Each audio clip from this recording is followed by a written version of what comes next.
मेरे प्रियो, जब आप पहली बार मत्ती रचित सुसमाचार इसका 3 अध्याय 13 से 17 पद को पढ़ेंगे तो आपको यह एहसास होगा कि प्रभु यीशु मसीह का बपतिस्मा लेना क्या इतना ज़रूरी था, वो भी एक सामान्य मनुष्य जिसे उसने खुद सिरजा है। इस पुत्र का इस तरह एक मनुष्य से बपतिस्मा लेने का क्या अर्थ है। मत्ती रचित सुसमाचार 3 अध्याय 11 पद बताती है, यूहन्ना बपतिस्मा देने वाला मन फिराव का बपतिस्मा देता था। मत्ती रचित सुसमाचार 3 अध्याय 11 पद, मैं तो पानी से तुम्हें मन फिराव का बपतिस्मा देता हूँ, परंतु जो मेरे बाद आने वाला है वह मुझसे शक्तिशाली है, मैं उसकी जूती उठाने की योग्य नहीं। वह तुम्हें पवित्र आत्मा और आग से बपतिस्मा देगा। मेरे प्रियो, यूहन्ना बपतिस्मा देने वाला मन फिराव का बपतिस्मा देता था, लेकिन यीशु तो पाप रहित था और उसे किसी पश्चाताप की जरूरत नहीं थी। और यूहन्ना बपतिस्मा देने वाले ने जब यीशु मसीह को अपने पास आते देखा तो उसने अपने पांव पीछे कर लिए, क्योंकि वह जानता था कि वह पापी है और उसे अपने उद्धारकर्ता से बपतिस्मा लेने की आवश्यकता है, ना कि वह यीशु को बपतिस्मा दे। इसलिए वह कहता है कि परंतु मेरे बाद जो आने वाला है वह मुझसे अधिक शक्तिशाली है, मैं उसकी जूती उठाने के योग्य नहीं। मेरे प्रियो, वह जानता था कि वह इस योग्य नहीं कि यीशु को बपतिस्मा दे। इसलिए यूहन्ना बपतिस्मा देने वाले कहते हैं, मत्ती रचित सुसमाचार 3 अध्याय 14 पद, परंतु यूहन्ना यह कहकर उसे रोकने लगा, मुझे तो तेरे हाथ से बपतिस्मा लेने की आवश्यकता है और तू मेरे पास आया है। परंतु प्रभु यीशु मसीह कहते हैं, मत्ती रचित सुसमाचार 3 अध्याय 15 पद में, यीशु ने उसको यह उत्तर दिया, अब तो ऐसा ही होने दे, क्योंकि हमें इसी रीति से सब धार्मिकता को पूरा करना उचित है। तब उसने उसकी बात मान ली। पर मेरे प्रियो, सवाल अब भी वही है कि क्यों ईश्वर पुत्र प्रभु यीशु मसीह ने एक मनुष्य से बपतिस्मा लिया। तो आइए आज के मसीह बाइबल अध्ययन में देखें कि यीशु ने यूहन्ना से बपतिस्मा क्यों लिया। मेरे प्रियो, अगर आपने यीशु मसीह के शब्दों को गौर किया होगा तो यीशु कहते हैं कि सब धार्मिकता का पूरा होना उचित है। वह धार्मिकता क्या थी, आइए देखते हैं। पहला, ताकि यशायाह नबी की भविष्यवाणी पूरी हो। मेरे प्रियो, यीशु मसीह ने परमेश्वर के महान काम को पूरा करने से पहले बपतिस्मा लिया। अपने उद्धार के कार्य को आरंभ करने से पहले बपतिस्मा लिया अपने अग्रदूत यूहन्ना बपतिस्मा देने वाले से, ताकि लोगों और संसार के सामने उसके अग्रदूत यूहन्ना बपतिस्मा देने वाला उसे प्रकट कर सके, जिसकी भविष्यवाणी यशायाह नबी ने पहले ही कर दी थी। यशायाह नबी की पुस्तक 40 अध्याय 3 पद, किसी की पुकार सुनाई देती है, जंगल में यहोवा का मार्ग सुधारो।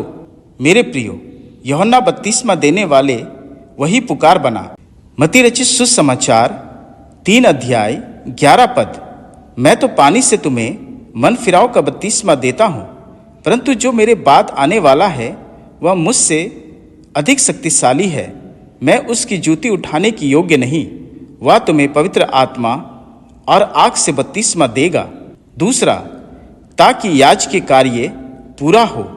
मेरे प्रियो, यूहन्ना बपतिस्मा देने वाला लेवी जाति का था और हारून के वंश से था, जिसे लूका स्पष्ट शब्दों में हमारे सामने प्रकट करता है कि यूहन्ना के माता पिता हारून के याजकीय परिवार से थे। लूका रचित सुसमाचार 1 अध्याय 5 पद, यहूदा के राजा हेरोदेस के समय अबिय्याह के दल में जकरिया नामक एक याजक था और उसकी पत्नी हारून के वंश की थी, जिसका नाम एलीशिबा था। और मेरे प्रियो, बाइबल के पुराने नियम के अनुसार याजकों का एक कार्य यह था कि वे बलिदान की वस्तु को यहोवा के सामने रखे और चढ़ाए। मेरे प्रियो, यूहन्ना बपतिस्मा देने वाले ने यीशु मसीह को बपतिस्मा देकर एक याजक कार्य पूरा किया कि यीशु को जगत के लिए बलिदान कर मेमना ठहराते हुए परमेश्वर के सामने चढ़ाए। यूहन्ना रचित सुसमाचार 1 अध्याय 29 पद।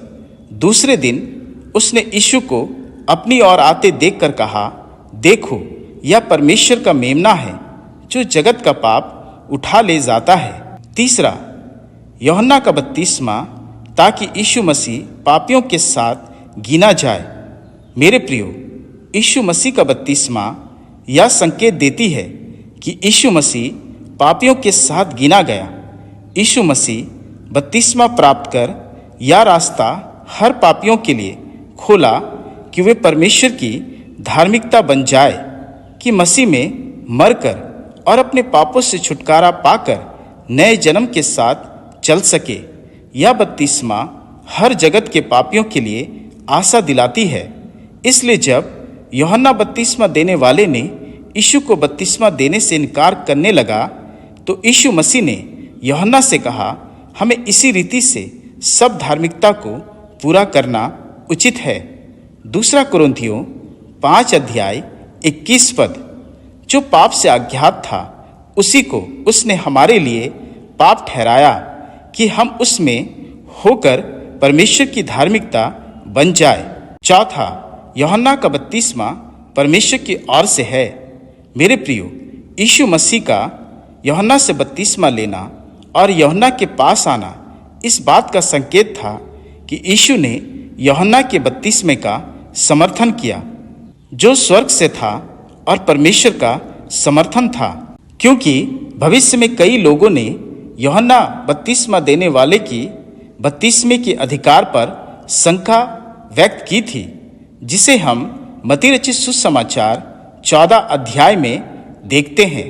पांचवा, त्रिएक परमेश्वर पिता, पुत्र और पवित्र आत्मा। मेरे प्रियो, यीशु का बपतिस्मा त्रिएक परमेश्वर की उपस्थिति की सुंदर तस्वीर को हमारे सामने लाती है।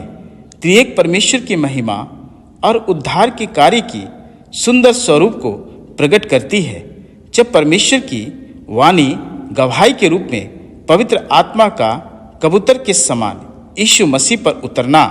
मत्ती रचित सुसमाचार 3 अध्याय 16 से 17 पद। और यीशु बपतिस्मा लेकर तुरंत पानी में से ऊपर आया, और देखो, उसके लिए आकाश खुल गया, और उसने परमेश्वर की आत्मा को कबूतर की नाई उतरते और अपने ऊपर आते देखा। और देखो, यह आकाशवाणी हुई कि यह मेरा प्रिय पुत्र है, जिससे मैं अत्यंत प्रसन्न हूँ। मेरे प्रियो, यही सारी धार्मिकता के कारण प्रभु यीशु मसीह ने यूहन्ना बपतिस्मा देने वाले मनुष्य से बपतिस्मा लिया, ताकि परमेश्वर की महिमा सारे जगत में प्रकट हो। परमेश्वर अपने वचन के द्वारा हम सबों को बहुतायत से आशीष दे। आमीन।